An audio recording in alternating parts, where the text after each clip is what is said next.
Aku pernah berpikir hidup ini adil sampai hari itu aku mati.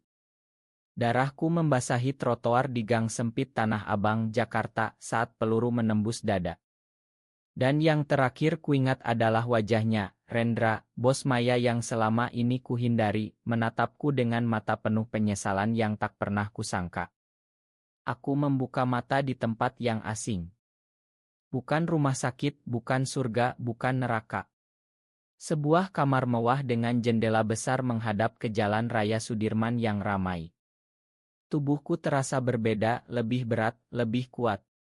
Aku bangun, melihat cermin, dan hampir terjatuh. Wajahku masih sama, tapi ada bekas luka baru di dada, dan di leherku ada kalung emas dengan liontin berbentuk pistol kecil.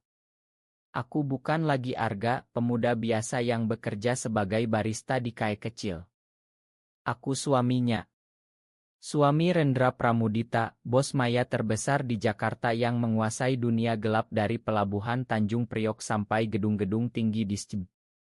Bagaimana bisa? Aku mati karena menolak tawaran kerjanya dulu. Dia bilang aku punya nyali, tapi aku tak mau terlibat. Lalu kenapa sekarang aku bangun di ranjangnya, dengan cincin kawin di jari? Aku mencoba mengingat. Hidup lamaku penuh perjuangan. Ayah meninggal karena hutang judi, ibu sakit-sakitan, aku bekerja keras agar adikku bisa sekolah. Rendra pernah datang ke kai, memesan kopi hitam, dan menatapku lama. Kerja sama aku, Arga. Kau tak perlu susah lagi. Aku tolak mentah-mentah. Malam itu, saat pulang kerja, dua orang tak dikenal menyerangku. Aku tak tahu siapa mereka, tapi peluru itu entah kenapa aku yakin itu bukan dari orang Rendra. Sekarang di tubuh yang sama tapi dunia berbeda, aku adalah De Aditya, suami Rendra selama 3 tahun. Aku mencari tahu lewat ponsel mewah di meja. Oto-oto kami berdua di Bali, di Yogyakarta, bahkan di rumah mewah di Kemang. Kami terlihat bahagia. Tapi aku tahu di balik senyum itu ada rahasia. Pintu kamar terbuka. Rendra masuk, tubuhnya tinggi tegap, jas hitamnya selalu rapi, tapi matanya mata itu penuh luka. Sayang, kamu sudah bangun. Suara rendahnya membuat bulu kuduku merinding. Dia mendekat, mencium keningku lembut. Aku membeku. Ini bukan mimpi. Ini nyata. Aku harus pura-pura. Setidaknya sampai aku mengerti apa yang terjadi. Tapi setiap kali dia memelukku, hatiku berdegup kencang. Aku pernah membencinya karena dia Maya. Sekarang kenapa aku merasa aman di pelukannya? Malam itu kami makan malam di restoran mewah di Senayan. Dia memesan sate ayam awritku, bagaimana dia tahu. Adit, kamu baik-baik saja. Sejak kecelakaan kamu agak aneh. Kecelakaan. Jadi di dunia ini aku kecelakaan, bukan dibunuh. Aku tersenyum tipis. Aku baik-baik saja, Ren.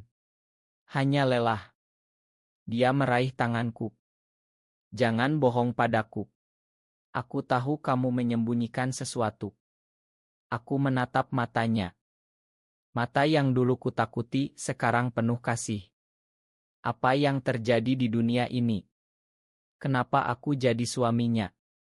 Keesokan harinya aku mulai menyelidiki. Aku menemukan dokumen di ruang kerjanya. Surat nikah kami, tanggal 15 Juni 2022. Aku ingat hari itu, di hidup lamaku, aku sedang bertengkar dengan adikku soal uang sekolah. Tapi di sini, kami menikah. Ada oto pernikahan di Bali, dengan keluarga Rendra yang ternyata punya bisnis legal besar di bidang properti. Aku mulai jatuh cinta pada kehidupan ini. Rendra bukan monster. Dia melindungi keluarganya, membangun sekolah gratis di kampung-kampung, membantu korban banjir. Tapi dunia gelapnya tetap ada. Pesaingnya, keluarga Maya lain dari Surabaya, ingin mengambil alih wilayahnya. Suatu malam saat dia pulang dengan luka di lengan, aku panik. Ren, ini bahaya. Kenapa kau tak berhenti? Dia tertawa pelan. Adit, ini hidupku. Tapi aku janji aku akan lindungi kamu. Aku memeluknya erat. Untuk pertama kalinya aku merasa dicintai. Tapi aku tahu rahasia ini tak bisa bertahan lama. Aku mulai mengingat lebih banyak. Di hidup lamaku aku pernah bertemu Rendra di Kai. Dia memesan kopi, menatapku lama, lalu pergi.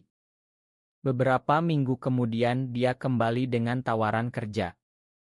Aku butuh orang yang bisa dipercaya. Kamu pintar, Arga. Aku tolak karena takut. Aku tak mau jadi bagian dari dunia itu. Malam setelah penolakan itu aku diserang. Aku yakin itu pesanan dari saingannya, bukan Rendra.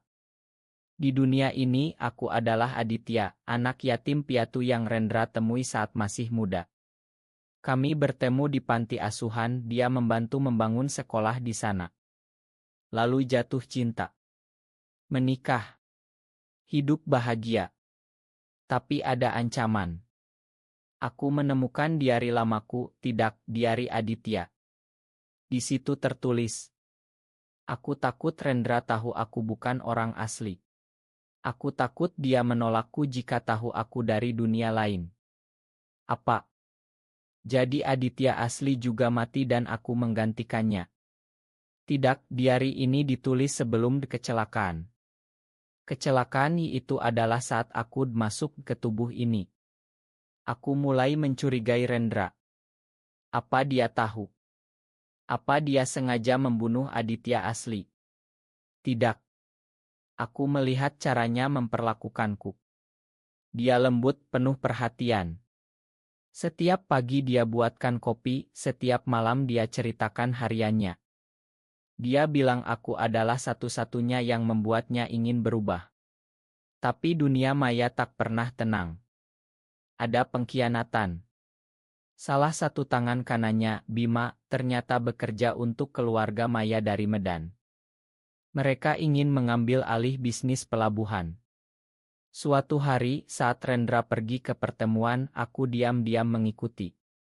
Aku melihat dia bertarung dengan beberapa orang. Darah di mana-mana. Aku takut, tapi aku tak bisa tinggal diam. Aku masuk, menariknya pergi. Adit, kenapa kamu di sini? Karena aku tak mau kehilanganmu. Dia terkejut, lalu memelukku erat di tengah kekacauan. Malam itu, kami pulang dengan luka-luka. Dia membersihkan lukaku, matanya penuh air mata.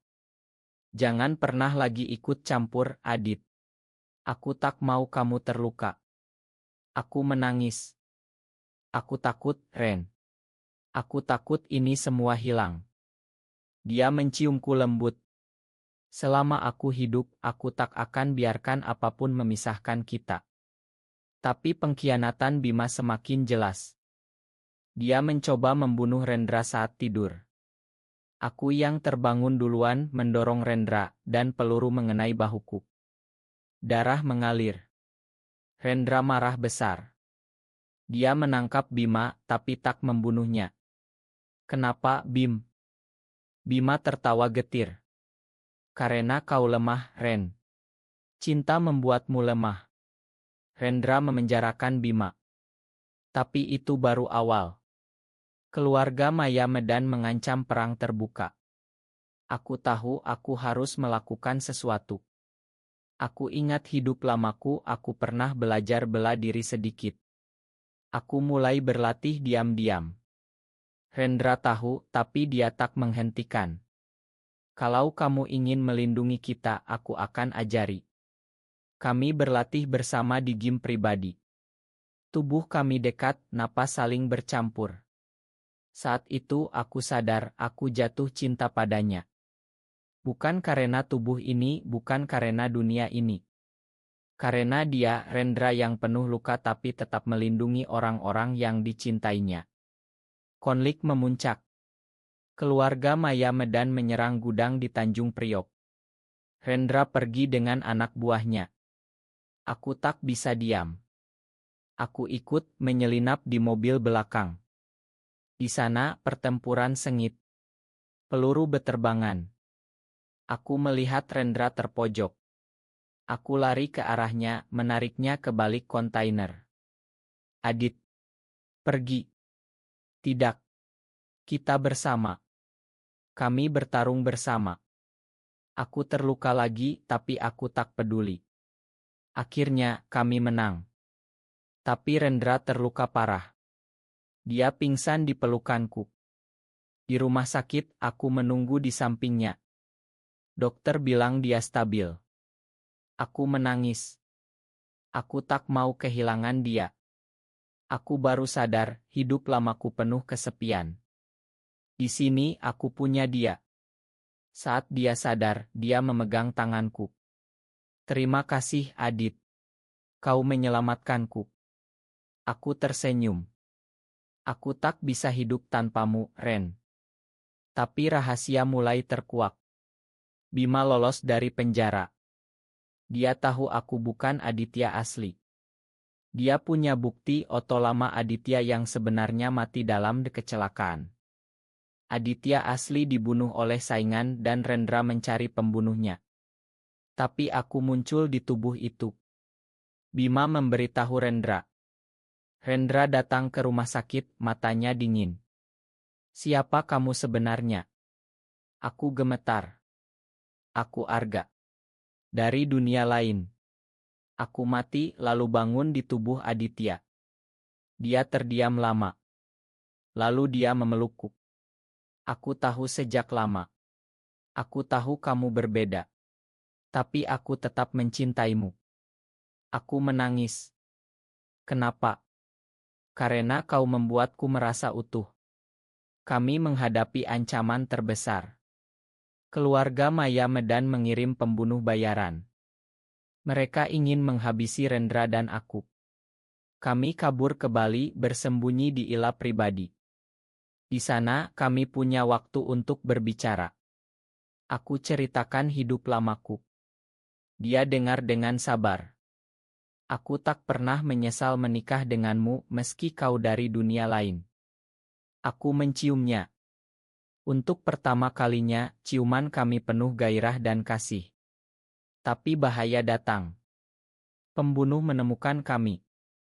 Pertarungan sengit. Rendra terluka lagi. Aku melindunginya. Aku terkena tembakan di kaki. Kami selamat berkat anak buah Rendra yang datang tepat waktu. Di rumah sakit kami berjanji kami akan akhiri semua ini. Rendra memutuskan pensiun dari dunia maya. Dia menyerahkan bisnis gelap ke tangan terpercaya. Fokus pada bisnis legal. Tapi sebelum itu ada satu hal. Pengkhianatan terakhir. Bima kembali kali ini dengan dendam lebih besar. Dia menculikku. Aku dibawa ke gudang tua di pinggir Jakarta. Bima menodongkan pistol. Kau bukan Aditya. Kau pencuri tubuhnya. Aku tak takut lagi. Aku mencintai Rendra. Dan dia mencintaiku. Bima tertawa. Tapi dia akan tahu kau pembunuhnya. Tidak. Aku tahu Aditya asli mati karena kecelakaan, bukan dibunuh Rendra. Rendra datang. Dia bertarung dengan Bima. Akhirnya, Bima ditangkap. Rendra memakannya, tapi mengusirnya dari Jakarta. Kami menikah ulang. Di pantai Bali hanya keluarga dan teman dekat. Aku pakai batik putih, dia pakai jas hitam. Kami bertukar cincin. Aku janji akan lindungi kamu selamanya, katanya. Aku janji akan selalu ada untukmu, jawabku. Hidup baru dimulai. Rendra membuka perusahaan properti. Aku membantu mengelola yayasan amal. Kami punya rumah di pinggir Jakarta dengan taman besar. Setiap malam kami duduk di teras menikmati angin malam. Tapi ada luka yang tak pernah sembuh. Aku kadang bermimpi tentang hidup lamaku. Adikku, ibuku. Rendra tahu. Dia peluk aku. Kau tak sendirian lagi. Suatu hari aku bertemu adikku di dunia ini. Dia sudah besar, kuliah di UI. Dia tak kenal aku, tapi aku membantu diam-diam. Rendra bilang, kau orang baik, Adit. Tahun-tahun berlalu. Kami punya anak angkat, seorang anak yatim dari panti asuhan. Kami beri nama Arga. Untuk mengenang diriku yang dulu. Rendra berubah total. Dia jadi ayah yang lembut, suami yang romantis. Aku tak pernah menyesal datang ke dunia ini. Suatu malam di bawah bintang-bintang dia berkata, "Terima kasih karena kau datang ke hidupku, Arga."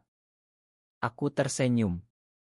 "Terima kasih karena kau mencintaiku, Ren." Cinta kami bukan kisah biasa. Tapi itu kisah kami. Dari kematian ke kehidupan baru. Dari ketakutan ke kasih sayang. Dan itu cukup. Akhir.